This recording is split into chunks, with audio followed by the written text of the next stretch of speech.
Selamat pagi penggerak dan pengguncang gunung. Selamat pagi The Movement Church. Saya dan Pastor Jess sangat merindukan kalian. Saya bersyukur semua larangan dilonggarkan sekarang.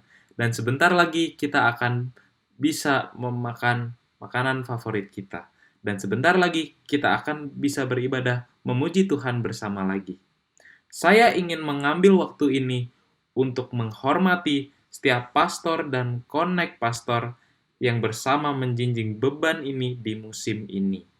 Bahwasannya gereja Tuhan bertumbuh dan bertumbuh lebih kuat, menyelamatkan orang-orang walaupun kami lagi di rumah sakit.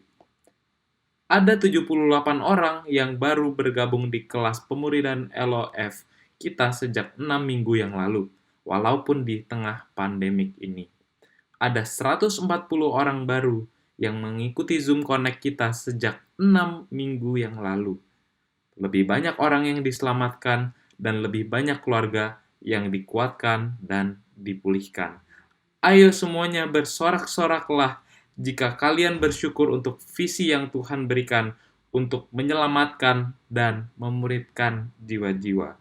Kalau kalian baru di The Movement Church atau kalau kalian baru saja bergabung dalam siaran ini, kami hanya ingin menyambutmu dalam keluarga kami dari seluruh belahan dunia. Jadilah bagian dari salah satu connect group kami. Saya jamin hidup Anda tidak akan sama seperti dulu lagi. Pagi ini, saya ingin berbagi pesan yang berjudul, ini adalah serangan kejutan. Virus corona sudah pasti adalah serangan kejutan terbesar yang dunia ini pernah saksikan. Ia datang tanpa peringatan, dan ia datang tanpa pemberitahuan. Kalau perang, setidaknya Anda dapat membaca berita dan melihat situasi sedang memanas, dan entah bagaimana kita dapat memprediksikan itu. Tetapi kali ini berbeda. Ini adalah serangan kejutan. Tidak ada yang memprediksikannya. Dan waktu ia datang, kita tidak punya referensi apa-apa, karena tidak ada yang pernah mengalami hal seperti ini sebelumnya. Tidak ada yang tahu cara memprediksikannya, tidak ada yang tahu cara mempersiapkan diri, tidak ada yang tahu cara mencegahnya, dan tidak ada yang tahu cara homeschool. Saya bahkan kesusahan untuk lulus sekolah, dan sekarang saya harus mengajari anak saya. Tidak ada yang tahu uni online akan begini susah. Saya yakin seseorang dapat bersaksi tentang ini. Tidak ada yang tahu betapa besar tekanan yang keluarga-keluarga harus alami. Sang istri harus bertahan menghadapi kebodohan suaminya setiap saat. Ada waktu ketika saya merasa Jess seperti berkata, "Saya mencintaimu, tapi kalau kamu berkedip sekali lagi, saya akan berteriak." Semua suami yang hidup dalam ketakutan selama 9 minggu ini diam-diam berteriak, "Amin."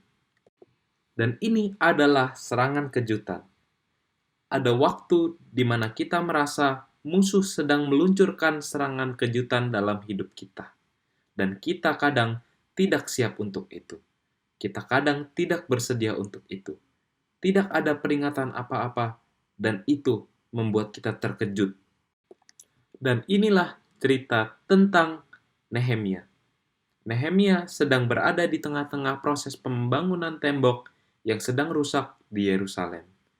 Dia sedang melakukan pekerjaan Tuhan, dan dia tidak membuat ulah. Tetapi tetap saja Alkitab berkata seperti ini. Ketika Sanballat mendengar bahwa kami sedang membangun kembali tembok, bangkitlah amarahnya dan ia sakit hati. Ia mengolok-olokkan orang Yahudi dan berkata di hadapan saudara-saudaranya dan tentara Samaria, "Apa gerangan yang dilakukan orang-orang Yahudi yang lemah ini? Apakah mereka akan selesai dalam sehari? Apakah mereka akan menghidupkan kembali batu-batu dari timbunan puing yang sudah terbakar habis seperti itu?" Mereka semua mengadakan kesepakatan bersama untuk memerangi Yerusalem dan mengadakan kekacauan di sana. Ini adalah contoh serangan kejutan. Di waktu itu, Nehemia cuma mempunyai dua opsi. Ia bisa tetap membangun atau dia mempunyai alasan valid untuk berpikir, pada akhirnya mungkin ini bukan ide yang bagus. Atau saya tidak berpikir panjang. Dan alasan dia valid. Dan alasan dia dapat dimengerti. Di dalam waktu yang seperti ini, dia bisa saja menghasihani dirinya. Dia bisa saja mengibarkan bendera putih dan langsung menyerah, atau dia bisa saja bertahan dan menunggu untuk waktu yang lebih bagus. Tetapi hari ini kita akan belajar 3 hal yang Nehemia lakukan yang kita bisa aplikasikan dalam hidup kita. Hari ini kita akan belajar 3 hal yang Nehemia lakukan yang memastikan kemenangannya. Apakah kalian semua siap? Pelajaran pertama yang kita bisa belajar dari Nehemia adalah untuk melawan dengan doa. Ketika Sanbalat dan Tobia serta orang Arab dan orang Amon dan orang Asdod mendengar bahwa pekerjaan perbaikan tembok Yerusalem maju dan bahwa lubang-lubang tembok mulai tertutup, maka sangatlah marahlah mereka. Mereka semua bersepakat untuk memerangi Yerusalem dan mengadakan kekacauan di sana. Tetapi kami berdoa kepada Allah kami dan mengadakan penjagaan terhadap mereka siang dan malam karena sikap mereka. Ada sesuatu tentang serangan kejutan yang bisa mengembalikan Anda ke dalam hadirat Tuhan. Hal pertama yang dilakukan oleh Nehemia bukanlah melawan balik dengan kekuatan atau kemampuan bertarung atau strategi pertarungan. Tetapi, hal pertama yang dilakukan Nehemia adalah untuk berdoa. Karena ada kekuatan di dalam doa. Di satu waktu, para murid bertanya Yesus, "Mengapa kami tidak bisa mengusir roh itu?" Jawabnya kepada mereka, "Jenis ini tidak dapat diusir kecuali dengan berdoa." Di dalam kata lain, Yesus sedang berkata, "Hei, ada kekuatan yang Tuhan sudah simpan untukmu di surga, dan kekuatan itu hanya bisa dibuka melalui doa." Oleh karena itu, saat musuh mencuri waktu kita untuk berdoa, mereka mencuri kekuatan kita.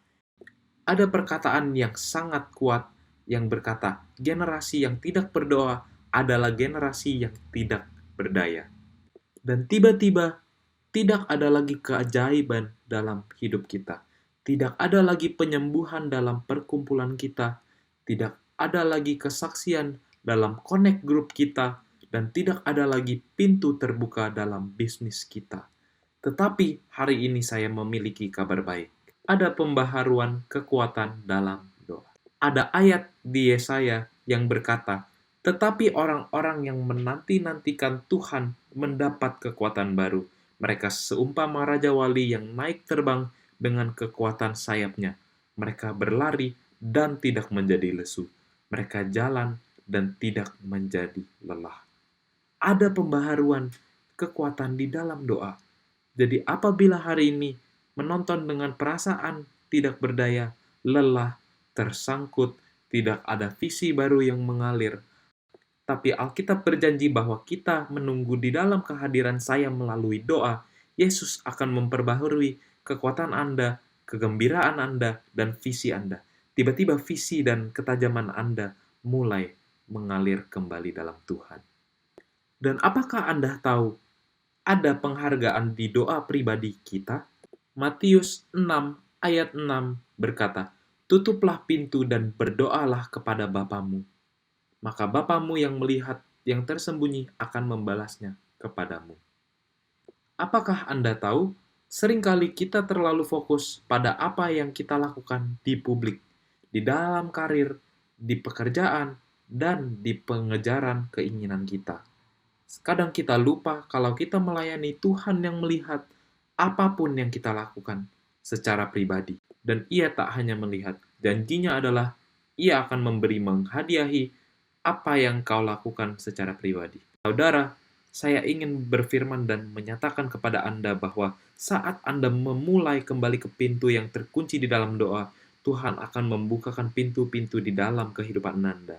Saat Anda mulai kembali ke waktu berdoa, Tuhan akan mengabulkan ide-ide baru Anda. Anda akan melihat ke belakang dan melihat, mengapa saya tidak memikirkan itu? Saat Anda mulai kembali mencari Tuhan secara pribadi di dalam ruangan Anda, Tuhan akan memulihkan hubungan yang rusak. Anda akan mendapatkan kembali kekuatan yang baru saat Anda mulai kembali kepada waktu berdoa Anda.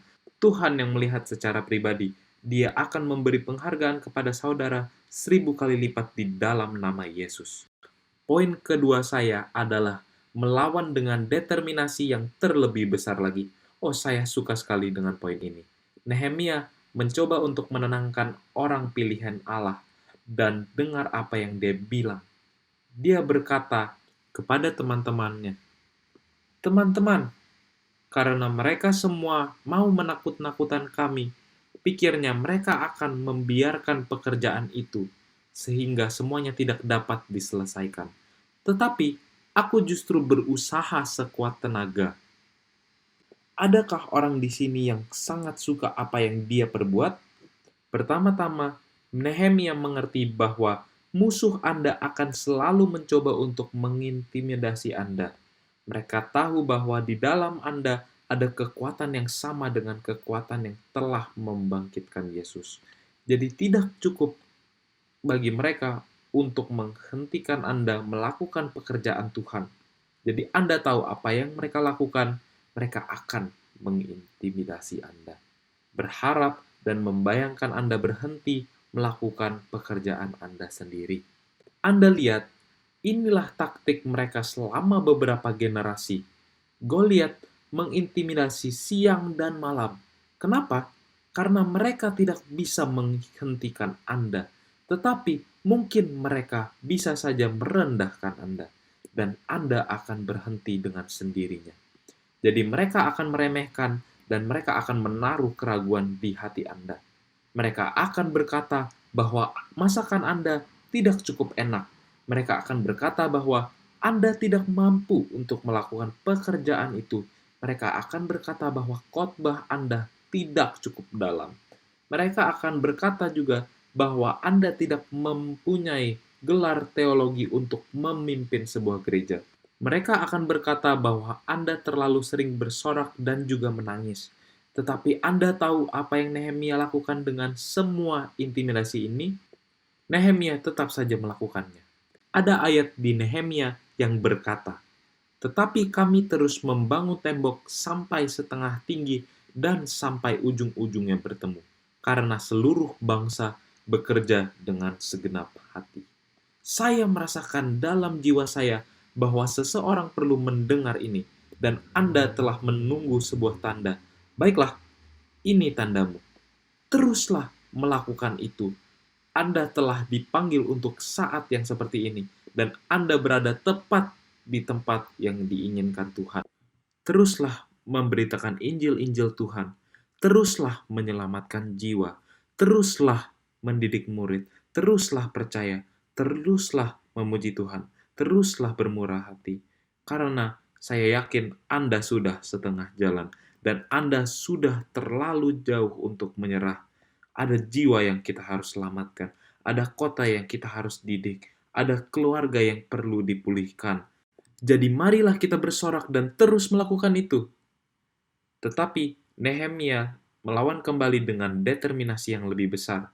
Nehemia berkata, "Karena mereka semua mau menakut-nakutan kami, pikirnya mereka akan membiarkan pekerjaan itu sehingga tidak dapat diselesaikan. Tetapi aku justru berusaha sekuat tenaga." Orang ini tidak tahu bagaimana cara menyerah. Musuh mengharapkan Anda untuk menunda dan memutar, mengharapkan Anda untuk menerima kekalahan dan mundur, mengharapkan Anda untuk menyerah. Tetapi bukan Nehemia, bukan orang-orang Tuhan, bukan Anda dan bukanlah hari ini. Seperti Nehemia, Anda akan kembali dengan determinasi yang lebih besar. Saya amatlah diberkati, sudah mendengar banyak sekali cerita tentang determinasi yang jauh lebih besar. Contohnya, Caroline dan Peter, pekerjaan mereka dikurangi 2 hari, tetapi bukannya menyerah, mereka malah mempunyai determinasi yang jauh lebih besar dan mereka menang pada akhirnya. Seperti juga cerita tentang Tommy, Yudi, Jepti, Arif, Saudari Ozi, dan Christine Dawang. The Movement Church juga akan kembali dengan determinasi yang bahkan lebih besar lagi. Di gereja kita, Connect Group Fridays yang sedang ditutup, member mereka kehilangan pekerjaan. Tetapi mereka malah bangkit dan mereka berkumpul untuk memasak dan memberikan makanan. Inilah yang akan menyelamatkan lebih banyak orang lagi. Bagi Anda yang tidak tahu, cerita tentang 30 sampai 65 Connect Group kami menjadi viral ke gereja-gereja lain di seluruh dunia. Inilah cerita Anda semua yang sekarang ada di Singapura, Amerika Serikat, Manila, dan sangat banyak orang mendengarnya karena kita bertekad untuk balik dengan determinasi yang lebih besar. Dengarlah perkataan ini, yang menurut saya sangat amatlah kuat. Kita bisa mengatasi segala intimidasi dengan determinasi yang jauh lebih besar. Wow, wow, wow.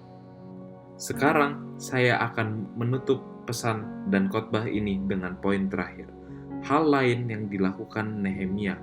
Poin pertama adalah Nehemia berjuang dengan doa. Dan poin kedua, dia berjuang dengan determinasi yang lebih besar. Dan mereka menjadi balistik. Dengarlah ayat 6-9. Ketika Sanbalat dan Tobias serta orang Arab dan orang Amon dan orang Asdod mendengar bahwa pekerjaan perbaikan tembok Yerusalem maju, maka sangat marahlah mereka. Mereka semua mengadakan persepakatan bersama untuk memerangi Yerusalem dan mengadakan kekacauan di sana. Mereka meledak dengan kemarahan. Mereka bilang, "Saya telah mengirimkan perceraian, tetapi Anda masih berdoa. Saya sudah mencuri jam kerja Anda, tetapi Anda masih kembali dengan determinasi yang lebih besar lagi." Jadi mereka mengambil langkah terakhir. Mereka menyerang dengan intens. Jangan kaget, karena mereka akan membuat serangan mereka lebih keras. Tetapi Nehemia melakukan apa yang orang lain tidak pernah lakukan di dalam sejarah Alkitab. Dengarkanlah ayat 15-18 ini. Ketika didengar musuh kami bahwa rencana mereka sudah kami ketahui dan bahwa Allah telah menggagalkannya, maka dapatlah kami semua kembali ke tembok, masing-masing ke pekerjaannya. Orang-orang yang memikul dan mengangkut melakukan pekerjaannya dengan satu tangan, dan dengan tangan yang lain mereka memegang senjata. Saudara-saudara, saya berpikir bahwa ini adalah satu pesan yang sangat profetik untuk kita semua di waktu ini. Bahwa Tuhan akan mengurapi Anda, The Movement Church, dengan kedua alat, di satu tangan dan senjata lain di tangan lainnya. Di dalam hidup Anda, Tuhan akan memberkati Anda, baik dalam bisnis maupun pelayanan Anda.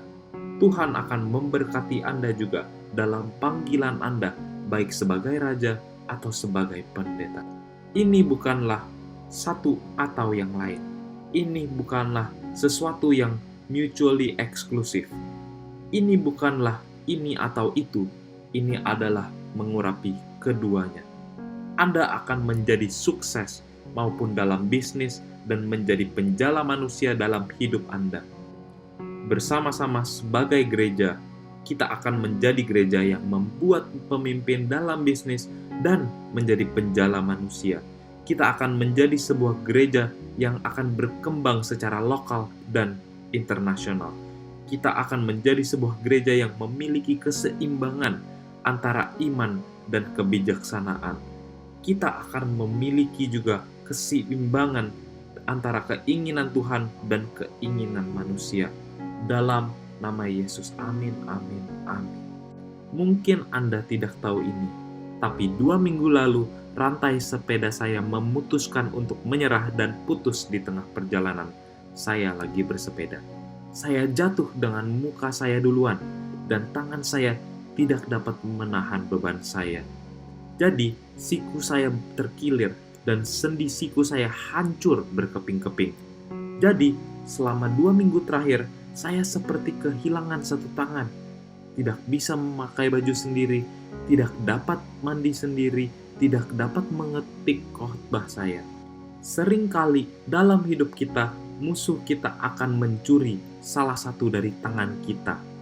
Dia akan mencuri pekerjaanmu, dia akan mencuri waktu kerjamu, dia akan mencuri hubunganmu, dia akan mencuri itu dengan tujuan untuk menjauhkanmu dari takdirmu yang diinginkan Tuhan. Dia hanya ingin Anda berhenti membangun untuk menghentikanmu dari mengejar panggilan Tuhan dalam hidupmu dan untuk melambatkanmu. Ini sama saja seperti dengan Nehemia. Dia bilang, saya harus membangun tembok dan saya sekarang juga harus berperang. Saya juga harus memberi makan dan saya harus melakukan homeschool juga. Saya harus melakukan uni online dan saya harus juga memimpin connect group. Gaji saya harus dipotong dan saya harus tetap bermurah hati. Ini semua tidak adil bagi saya. Dia punya semua alasan yang valid untuk berhenti. Mungkin ini bukan waktu yang tepat. Mungkin mari menunggu sampai pandemi ini berakhir. Mari menunda, menyelamatkan dan memuridkan jiwa-jiwa. Tapi Nehemia tidak begitu. Bukannya menyerah dengan ancaman mereka, tapi dia bilang, "Oh tidak, saya tidak menyerah. Kalian baru saja membangkitkan tangan satu saya lagi. Saya telah menggunakan tangan saya untuk membangun, tetapi kali ini Tuhan ingin saya untuk mengangkat tangan yang lain untuk menyerang."